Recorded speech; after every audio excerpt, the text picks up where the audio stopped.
All right. So, So, okay, welcome to our second official episode of the YDM Music Show. I'm Chris. I'm Al. This is show. Yeah, this is a show. Mikey in the distance, obey. So, first things first. News. Yes, we have a lot of music news. Not a lot, but we got some music news. Got some relevant stuff coming. What you got? First thing I noticed, the singer and drummer from Drop Dead Gorgeous are getting back into the music scene. Very nice. They started a band called Bleach Blonde, and as of I believe a couple days ago, have officially been signed to Rise Records. Very So nice. keep an eye out for that new album. They said they're trying to go for a more alternative rock approach, which will definitely be interesting. I'll have to look out. Nice. Mine is older metal band Black Sabbath, as everyone knows, is coming back with a new album. They've just recently announced their titled new album, which it will be 13. Just a letter, not like how Megadeth did it. 13. No, just straight out 13. And they've also said, according to NME, that Brad Wilk from Rage Against the Machine will be drumming for them, which I am very excited for. All right. One more thing to bring up with news. Recently, I'm sure a bunch of you have already heard about this. The guitarist from For Today, with his homophobic Twitter comments, Yeah. and a bunch of bands have been lashing out against that, like saying it's been against the scene and stuff like that. One particular one being a big one from Rao from Enter Shikari, Yeah, I wrote a read that. fantastic article about it, like about it and his whole stance on it, on what the guitarist from For Today said about what his views on religion are and stuff like that. It was stupid. Well, it was stupid, yes, but To each their own, but you're an idiot. yes, that's it. To each their own. But you're an idiot. Not the band, just to each their own. The band's to each their own is kind of nah. Yeah. Well, so is to for today. Then again, That's very true. they're Very back and forth.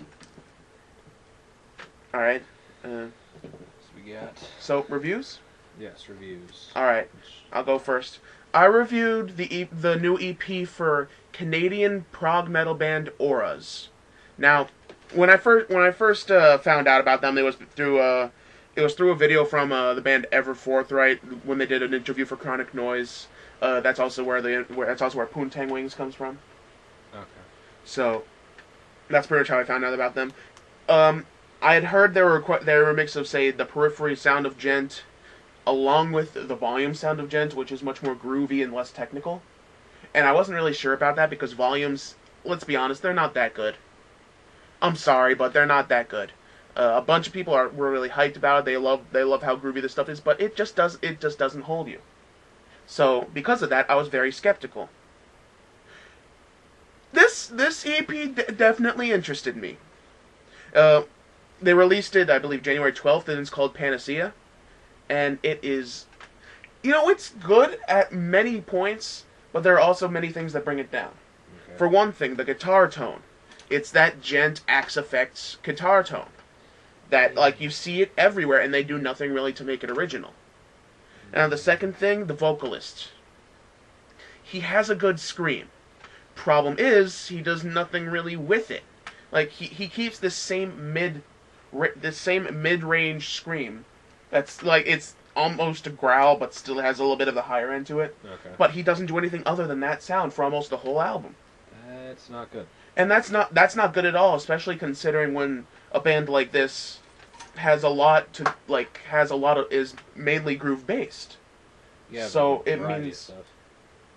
if the vocals aren't interesting, what's going to keep you there if the instruments aren't keeping themselves up to par? True. Part of the instruments, though. Guitars are good. The drums are really good. Bass is kind of noticeable. Okay. So, like, alright. Instruments, I'll give a 6 out of 10. Okay. Drums, in particular, gets an 8 out of 10, though. They're good. They're good. Very nice. Vocalist gets a 5, maybe 4.5. Yeah. So, and the album flows, I'll give them that. It's a good album in terms of song structure but it just does not do enough to hold you. Which I'm kind of glad that it's just an EP, Yeah. because each of the songs are like 4 minutes each, 5 minutes each. So songs with those kind of length, you do not want like 14 of those. No, no.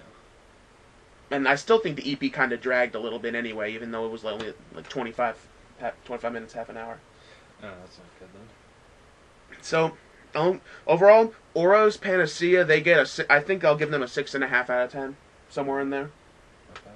It's not. Go give them a look. It's their first real dedicated release, so I'm kind of cutting them a bit of slack. They show a lot of potential. They just need to work on it.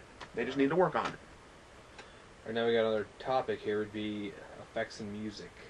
Yes. A lot of older metal, punk, a lot of people have been raging just about the use of pitch correct auto-tune in recording, which I don't blame them for. I do some recording. I don't use auto-tune for reasons. I don't think you should be able to do it for just like fixing it up. In my opinion, if it's wrong, leave it in there or try to correct it. But I don't see why they're doing it, personally. You know, I have a problem with it for one main reason. I don't mind bands using it as like some kind of gimmick. Every once in a while, like if the singer knows how to sing, cool. Don't auto-tune. Well, don't auto-tune them if they already know how to sing. Yeah. If they want to make themselves sound almost like techno-y, I don't blame them. Like, you can't. It's a gimmick. Like, use it every once in a while. Don't really rely on it. yeah, like if I was to use it, it'd be just like as like how T-Pain uses it as an effect, just for that, just pretty much called T-Pain effect, just having it there, blatant out. You're not hiding the fact it's auto-tune. It's auto-tune right out there, being like, hey, this is auto-tune. Obvious, not like hidden in the background, be like, oh, let's try to cover it up, make it not well known, but no, have it out like this is auto-tuned. Yes, and there are two big like post-hardcore bands that have really been using it over the years that piss me off. There's a lot. Abandon All Ships and Icy Stars. Icy Stars they write good songs. Yeah. The singer is good. I've heard his acoustic stuff. He's good. Why does he use the auto-tune? Same thing goes for Abandon All Ships. They're not good. I'm gonna throw this out there. Infamous was, ugh. I liked it personally, but And, like, their screamer, I can't even call him a screamer anymore. He does, like, those half-ass things. I'm not a fan of their screams, I will say that. They rely a lot on transy breakdowns. Yes. And for that, I mean, their clean singer is also good. He is good. He doesn't need the auto-tune. He definitely does not. It drags the songs down. Like their first hit was "Take One Last Breath," I believe. That was the first single they released with Rise Records, and just it drags it down. You're getting into it. It's got a nice groove with it. You got the nice the transy synth along with it. You're getting into it, and then high pitched auto tune comes in, cuts the mix, Yeah. and just it hurts. Just a bit. Now, in that regard, there's also other kinds of effects.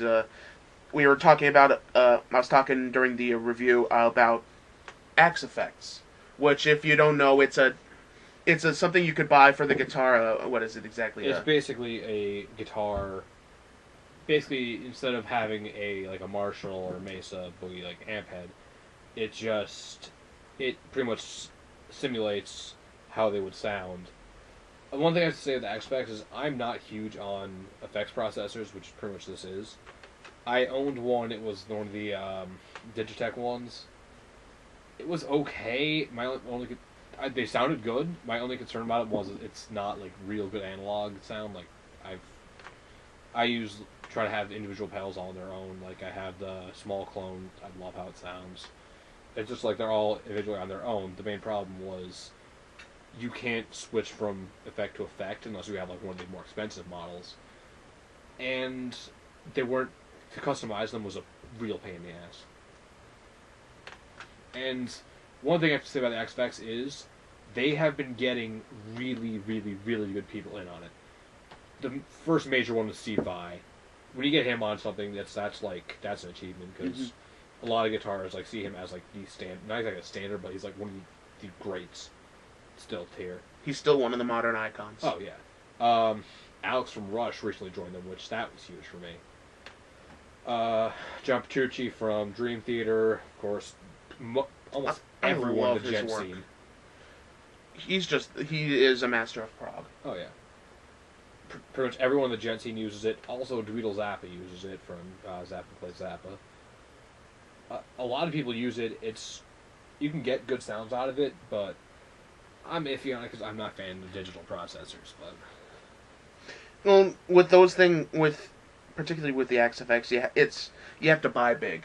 Oh, and then you'll get it's. There's like I think it's regular XFX and the XFX Ultra. The XFX original I think is like 1,000 something. The Ultra is like 2,000. And I respect them for it because you get a package with it. You pay for it. It works beautifully. But the problem I have with it is a bunch of up and coming artists. I'm not saying like Petrucci or anything like that. They know what they're freaking doing. Oh yeah. But a bunch of up and coming artists. I'm looking at you gent bands, and like those guys that are just getting it just so they could get that really high gain sound. Yeah. In my opinion, if I had $2,000 to spend on an amp, I'd spend it on like a Mesa Triple Rec, something like that. That would be a good sound. Like, I understand like bang for your buck, you get a lot more with that, but I just rather have the straight out analog regular thing than the digital processor that can do a bunch. It's just a personal thing for me. I can't even say that. It's just that people aren't taking advantage of it. Yeah. It's a beautiful piece of technology, and they're not taking advantage of it. Yeah, like, if you're going to use it, like... Also, why did French mention him? Toast Nabasi. He uses it, and he actually is one person that uses it to its full potential. Yes. He uses so many different sounds on that thing. I think, like, both of their albums were made pretty much just with that through a speaker. Yeah, actually, it was. He literally just puts it straight through, like, a speaker, those monitors, and I think it's a boomerang effects loop, or a looper, so that you can do all the sounds. But otherwise, a lot of people don't use. They just use it for like the gent setting, and then leave it. Where if you're gonna do that, just buy an amp and set it to that. Exactly. I mean, you don't need one of those to get that same sound. No. They're just spending $1,000 to get the easy way out. Yeah. And it's a problem. A little bit. If you're gonna buy $2,000 some effect processor, use it. Don't just use one channel and leave it at that. Use them all. Use the clean channel. Use they have like all different effects on it. Use them more, but they're just using it for like the straight chuggy genty stuff, which is the same waste of potential with it. Waste of potential. It's limiting their songwriting ability. Yeah. Except for Periphery, since they were the. I would go limiting songwriting, but it's just if the guitar sounds the same track after track after track after track after track. Yes, it's like, exactly. Come on, do something else. It gets boring. And it's keeping the bands from really progressing, and it's turning them into one-trick ponies. Yeah. Yeah, I think that fits up pretty much for a one-trick pony. It's not a one-trick pony, don't use it like one. It's a very multiple-trick pony. And use it like that. Don't just one-trick it. Yeah. Alright. And one more thing I need to talk about, which it used to be a big problem in the with drumming, especially with metal drumming, but I think people are starting to look at it a lot differently. Triggering your drums. What's your problem with it? My problem with it is probably the same problem you have with the XFX. It doesn't give like that. It doesn't sound natural. Yeah, like you're looking for that analog tone with your guitar. I'm looking for a natural tone with the drums. The thing with triggering is a lot of the time it actually doesn't help with sensitivity. Yeah. Because it allows the person to go really, really, really, really fast and not have to apply much pressure. So they could do blast beats really simply, and they could do double bass really simply, and it also allows them to sound a little cleaner. But it sounds the same. Yeah. Where's the soul in the drum? Where's the groove? That, yeah.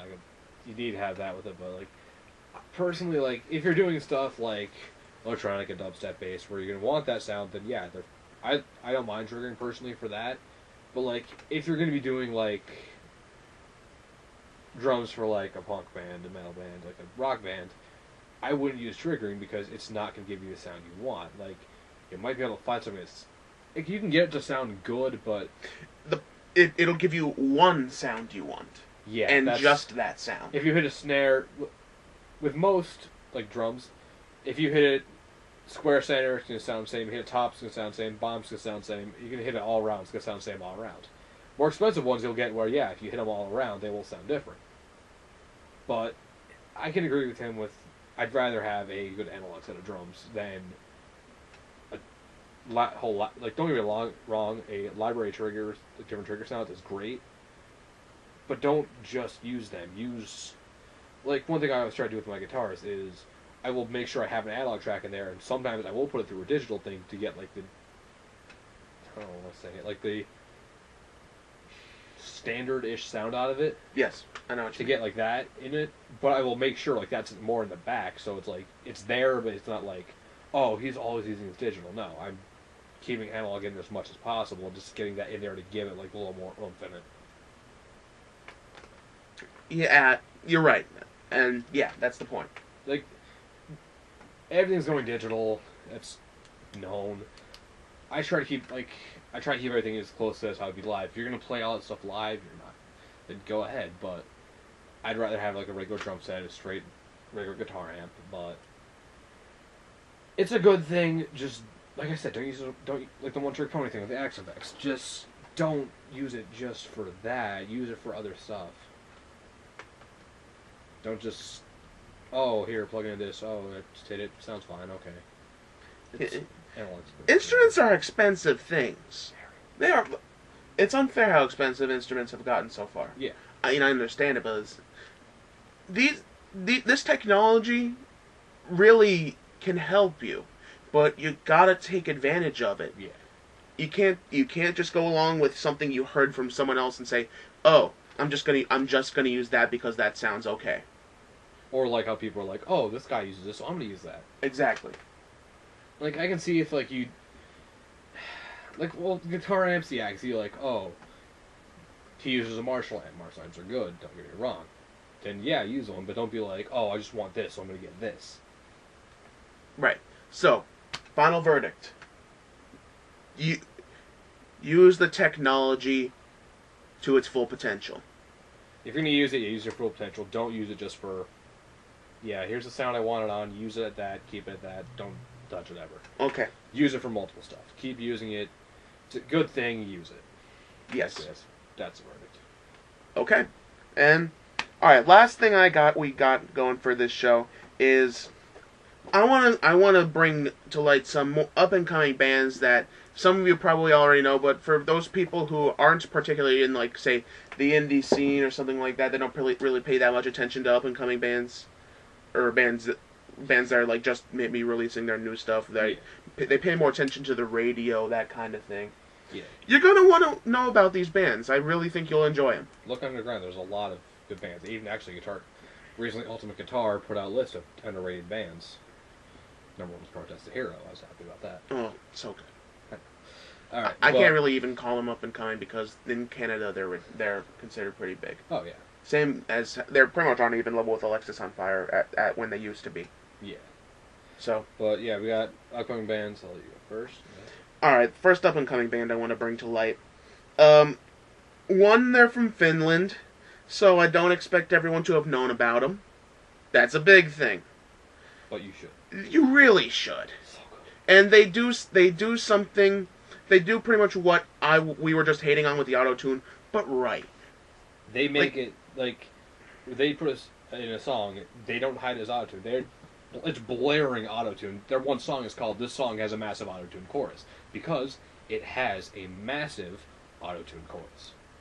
So they're pretty much what they're doing is making fun of what we were just talking about. They're making fun of how metal, like the new metal, how the new core scene is going.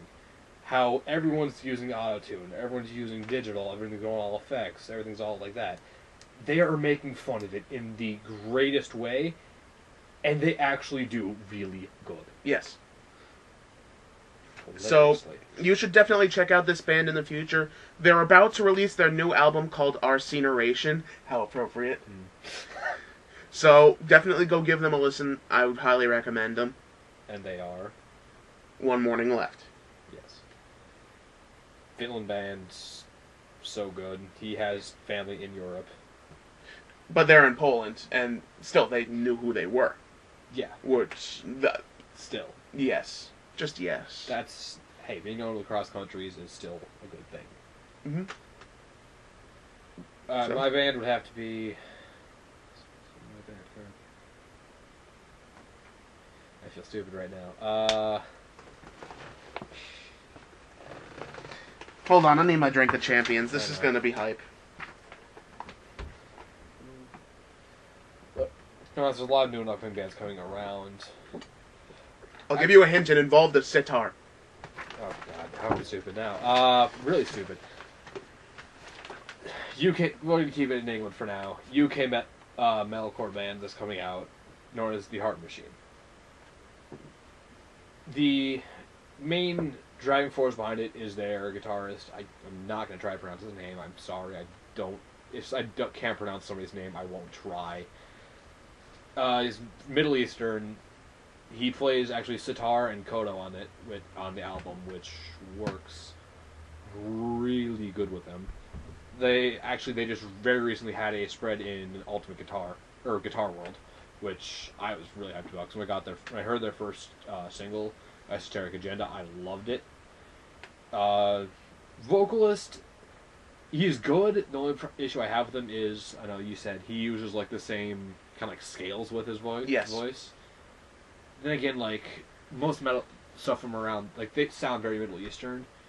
They kind of do use like very similar stuff with all their sounds, but vocals is talented, sounds great.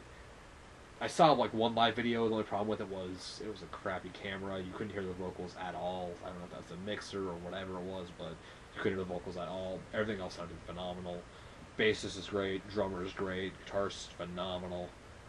Heart Machine just came out to Disclosure very recently. It's like 8 songs. Definitely check it out. All right. Back to you. Actually, one note about the Harp Machine.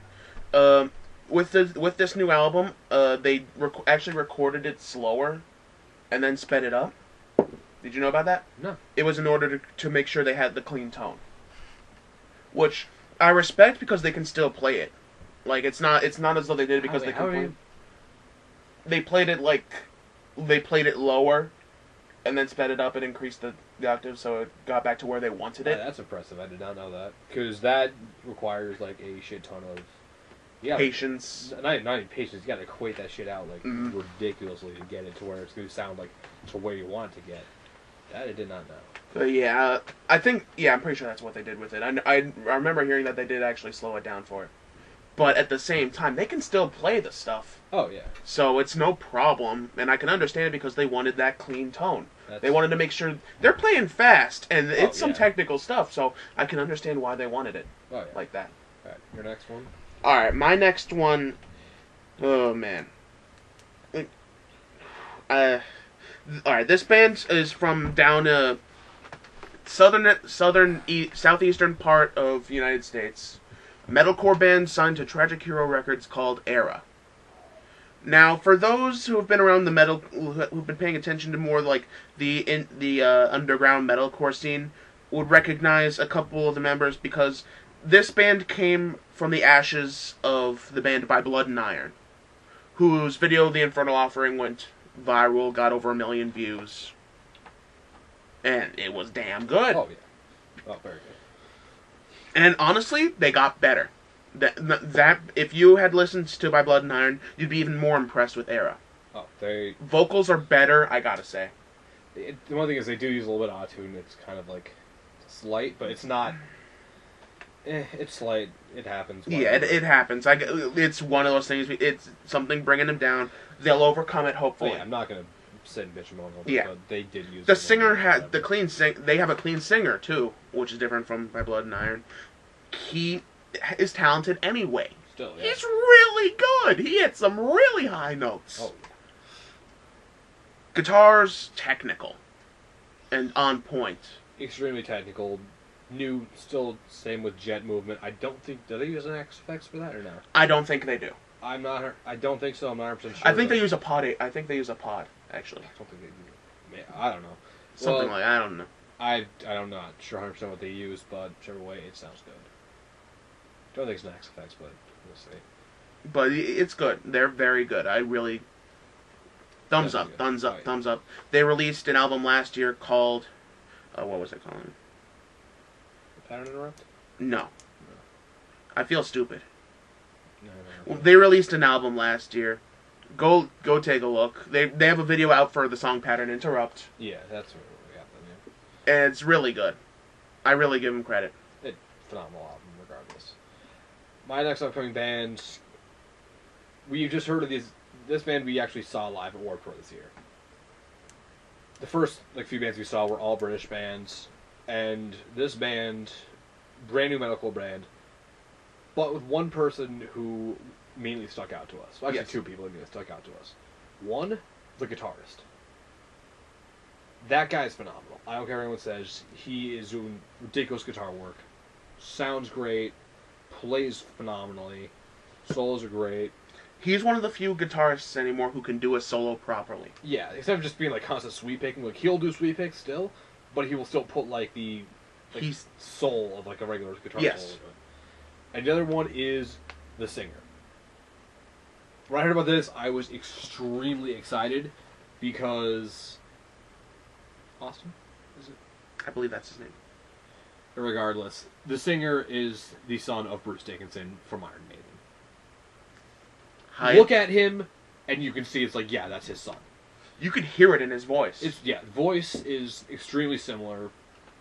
His clean vocals are, I wouldn't go they're spot on like his father's, but they're very close. They're getting there, at least. Really close. His screams are ridiculous.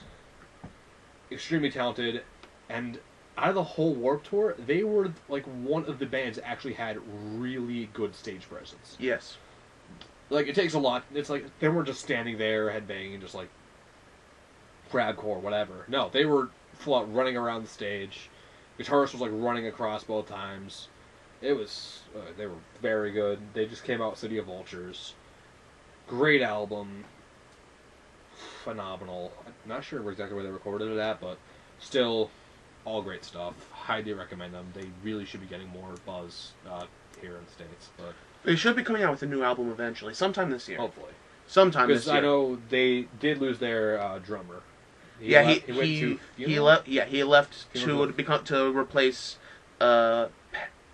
to replace the drummer from Funeral for a Friend. Yes. Yeah. So They just came out with a new album too. yeah, but hopefully I think they may have found a new drummer. If not, I hope they do find one soon so they can put a new album. We are both really looking forward to it after City Vultures. Mm-hmm. All right. And you should too. Oh, you definitely should too. You should. And one more thing before we end this. There's a band who both of us despise. Despise? We really don't like them. Yeah, I think I know who he's bringing up. But we can acknowledge a good song and a good sound when we hear it. And I'm actually going to contradict you as soon as you say who it is. I know. Recently, a band's been around for a while has just put out 2 new songs. Black Veil Brides. Yep. Black Veil Brides. It hurts me to say this. They're songs are getting good. better. The songs are good. There's the one song that's called Coffin, the other one's called In the End. And Unforgiven. Or I haven't heard Unbroken? Unbroken, yes. Yeah. My main issue with them with their first 2 albums was I am not a fan of their singer Andy's voice at all. When they did it on their acoustic track Mortician's Daughter, it was great because his voice is great for acoustic. Not electric. His screams are they're not phenomenal. They're not. They're too hollow. Yeah. They just need more in them. But maybe if he learned how to growl and did dual tracking, it'd sound a little bit better. But he doesn't, so it just sounds like a hollow, high pitched. It sounds almost like a pipe breaking. Okay. One thing is, I will give them credit. I'll give credit where it's deserved. They played their Golden Gods Awards. They did I Want to Rock with Dee Snider. They are, instrumental wise, they're phenomenal. Dual guitarists, great. Like, I think they actually were rated best guitarists at the Golden God Awards. I give them credit. They're good. They're good. But it's the same thing, that the singer was dragging them down. They had great sounds for the guitars, just singer was just, I couldn't listen to it because I could not stand how the vocals sounded on it. They didn't fit in, they didn't mix right. They just did not mix right with their sound that they have. Now they finally have a sound, they found a sound that fits them, that fits like the whole band together. It's coming good. It's coming together very, very good. I think they might have released, or they actually did release the album now? I think they did recently. I haven't picked it up. I've only heard a couple new songs from it, and I'm going to warn you now, it's starting to drag. Starting to drag? It's starting to drag. Yeah, the good was short-lived? Yes, it was short-lived. I'm not saying the songs are too bad, I'm just saying the album has, from what I've heard, it doesn't have that much going differently. Okay, hey, can't all be perfect, but yeah, that's true. But yeah. They had a good sound. But my main issue with with them is I'm going to say this right now, they're blatant Kiss wannabes. Yeah! Blatant. Yeah. Well, they said it themselves. They want to bring back the glory days of glam. I don't blame them. I enjoy glam metal, hair metal. It's not bad. But when you're blatantly knocking off Kiss, like, their Vivo is called BVV Army. Kiss Army. Like the Brad Army. Okay, the makeup. I don't give a, like, okay, yeah. Whoever you want to look, that's how you want to look, but at least don't copy Kiss. Don't copy Kiss. Like, all they do is they just smear makeup. They have, like, their own, like, I don't know how you want to call it, their own stereotype, like, the makeup they all wear, so signature makeup, or whatever it is.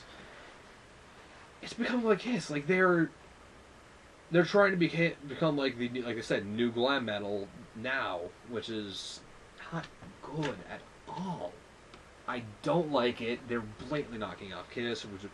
I may not be a huge Kiss fan, but I can acknowledge what they have done. And to sit there and just say that they are blatantly knocking them off. There's no Gene Simmons. I'm surprised he hasn't said something about it yet. I don't think he cares. To be honest, I don't think he cares. I don't think he does either. He's got millions of dollars. He has his own signature bass that looks like an axe. What more could he want? Court. Yeah. It's still, it just pains me. Well, they may have decent instrumental sounds, they may have all the other stuff. It's just that, look down between, they are pretty much Kiss knockoffs, and it's getting more and more obvious as they keep going. But hopefully, new album is decent. Give it a try. They're going along the right track, but they still need work. A lot of work. Stop knocking off Kiss. Please. Please? Oh, and also, I just say this right now, who gives a shit about how they look? I don't care about the makeup, I don't care about that. When you're blatantly knocking off Kiss, yeah, you're blatantly taking the makeup thing, which they have. Just like Howard said, if you wear a mask, you're really copying a Slipknot. All of their fans are idiot. I'm sorry, I'm going to say this right now. 90% of their fans are idiot fangirls and their boyfriends. Yeah? I know one person right now, so she's just going to punch me for saying this, but they are seriously idiot fangirls. They blindly follow them, being like, oh, they're all... It's the same problem with Asking Alexandria and Falling in Reverse. Fangirls. Fangirls. Groupies. Actually, I like both the bands, Asking Alexandria and Falling in Reverse. Falling in Reverse I liked until I found out about the whole I See Stars controversy thing. That pissed me off. And then the fact that their album wasn't really that good. You know, there's another band I could bring up, but I feel like if we were to do that, we would start to go way over time. Which we kind of are. Yeah. Already, so I'm just... We'll save this bitch for another video. Next time on the YDM music show, We bitch. we All bitch at bitches. Bitching to bitches. Bitching to bitches About bitching. about bitching. Yeah. So, like, comment, subscribe. Check us out on Twitter And Facebook. and Facebook. We got both. So, thanks for watching. Have a good day. Club Baby Seals for Bieber. Club Baby Seals for Bieber indeed.